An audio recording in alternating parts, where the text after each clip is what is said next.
The head of England's MI6 spy agency made a rare public announcement this week, claiming Iran is about 2 years away from building an atomic arsenal. Is the Obama administration taking this threat seriously enough? Joining us now is the chair of the House Select Intelligence Committee, Mike Rogers. Congressman, great to see you. Do you believe that this administration is doing enough to check the emerging threat from Iran? Well, they've done some good things. They just haven't gone far enough. We could pull forward some of the sanctions that Congress put in place in 2010.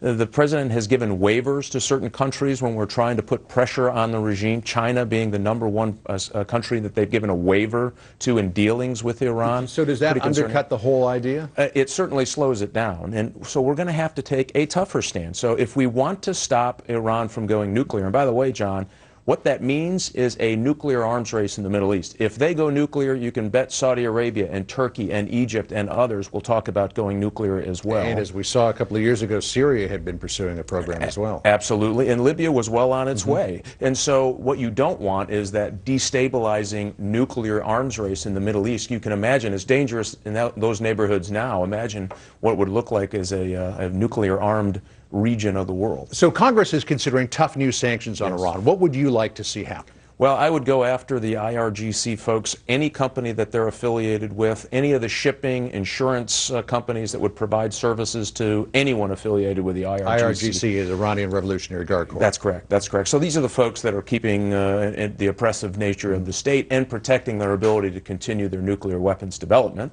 Very, very serious. And you need to start ratcheting back these waivers. The president has said, well, they're cooperating and China isn't buying as much oil, but the statistics just don't bear it out. If you want to have an impact in the short term to avoid any military conflict, you're going to have to be really tough on these sanctions. So China has to be in the mix. Other European folks have to be in the mix as well. So this recent pronouncement by the head of MI6, the spy agency in Britain, that Iran could have a bomb within 2 years, and then you couple that with the recent Pentagon announcement that they could have an intercontinental ballistic missile within 3 years.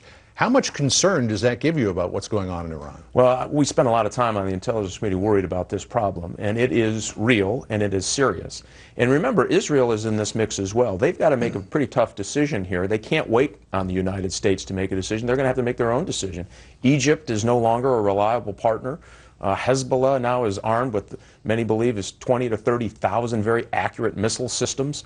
And then they have, on top of all of that, they have Iran possibly going nuclear. So you've got serious, serious problems. And those predictions are just that, predictions. There are key things that could happen that could shorten that 2-year time frame before they got a nuclear weapon. I know you can't share with us all the intelligence you have, but we recently saw that talks with Iran about the nuclear program went absolutely nowhere. It looks like nothing much more than a sham to buy more time. If Iran keeps going down the road of building, as we believe, a nuclear weapon, and these talks, if they get resurrected again or not, go nowhere, do you think Israel will launch a preemptive strike, and when might they do that? Yeah, I hate to predict that. I think that they are seriously calculating what it would mean for them to have to go in and take a military strike against Iran. What has not helped is the fact that the United States hasn't strongly said that military intervention is still on the table. And I think we have to make that very clear. We don't want that to happen, but it will happen if they don't believe, Iran doesn't believe that the United States will use military action to stop their nuclear program. We have to make them believe it. We have to be serious about using it.